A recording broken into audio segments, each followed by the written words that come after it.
there! So you never realized just how big 6 feet was until you got to stay that far from people. I was going to go get a giant hula hoop, but I couldn't quite make it through the door in the office. So thanks for joining us on the last part of this 4-part segment. And if you're here for the first time, I'd like to welcome you to this segment. And if you're returning, thanks for coming back to learn more with us. So staying up to date in the world that relies so heavily on technology can leave you crazy, right? So, like a polar bear chasing a seal, let's just dive right in. We all want to make sure that we're up to date when it comes to the world of technology. Not necessarily keeping up with the Robinsons, but definitely staying ahead of the curve so we can be successful. And while everybody's needs are going to be different, there are some baselines that we should all keep an eye on. So as we kick things off, let's talk about upgrading our technology for a better experience. So I'm sure your first thought is, Ross, why should I upgrade? Well, new systems are faster and more tuned with the needs of yourself, your employees, which can help increase your productivity and their productivity. Being left behind is no fun, but it's even worse when the technology is what's holding you back. Newer systems may not be compatible with the current ones, making you unable to continue work.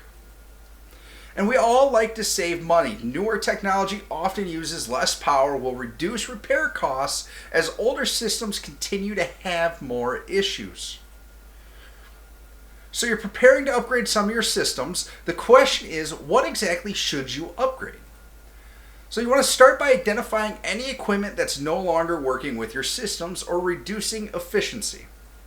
Any product that continually needs repair is costing you more money than it's making you and should be replaced. Most equipment has a 3 to 5 year life cycle and should be replaced after it reaches that milestone.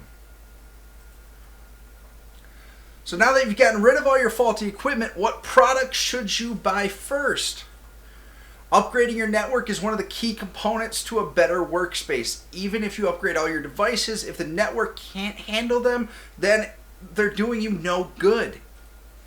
Next would be your server. Newer servers are optimized to increase your performance as well as having more modern features that can save you time and money. Then once your network and server is up to snuff and can handle it, upgrading your workstations is the next step. Doing this increases productivity and can give a smoother operation for your team and inevitably your customers. The newer optimized workstations will take advantage of the better network and help to make your entire workspace more efficient. Lastly, replacing printers and copiers would be the next logical choice. Newer printers can use up to 63% less in toner than printers made 5 years ago and use up to 24% less energy. So now you know what to replace. The first question is, what tech can truly wait?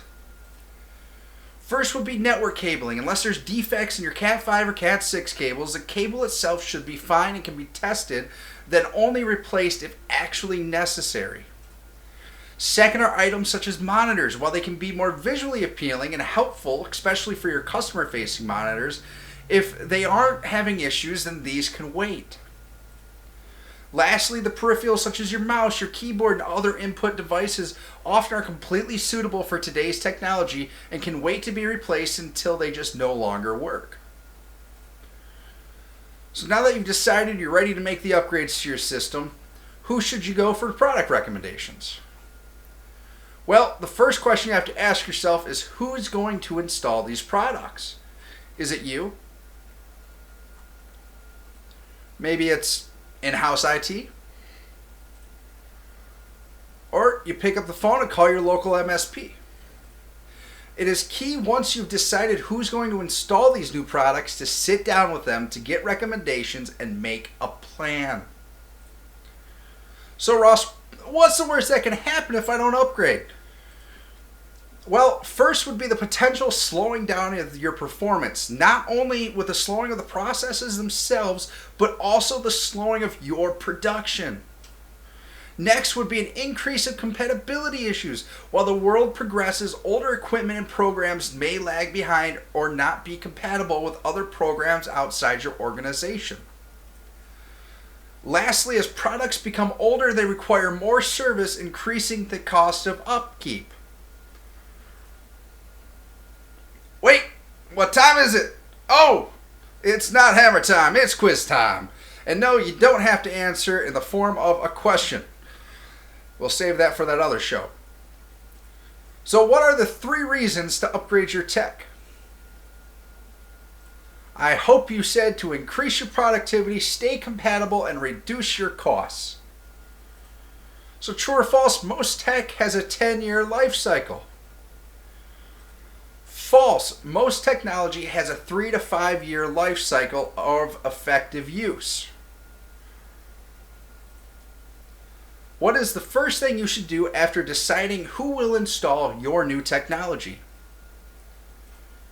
Sit down with them and discuss recommendations and create a plan.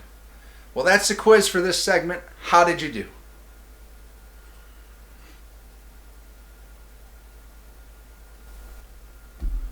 So we're here to help you grow because it's important you continue to succeed in the years to come. While we know 2020 has been a difficult year for everyone, but working together, we can finish strong. So thanks for joining us on the last part of this exciting series. And if you have any questions or need help, reach out to us at Northern Technology Services. We would be glad to be part of your success story.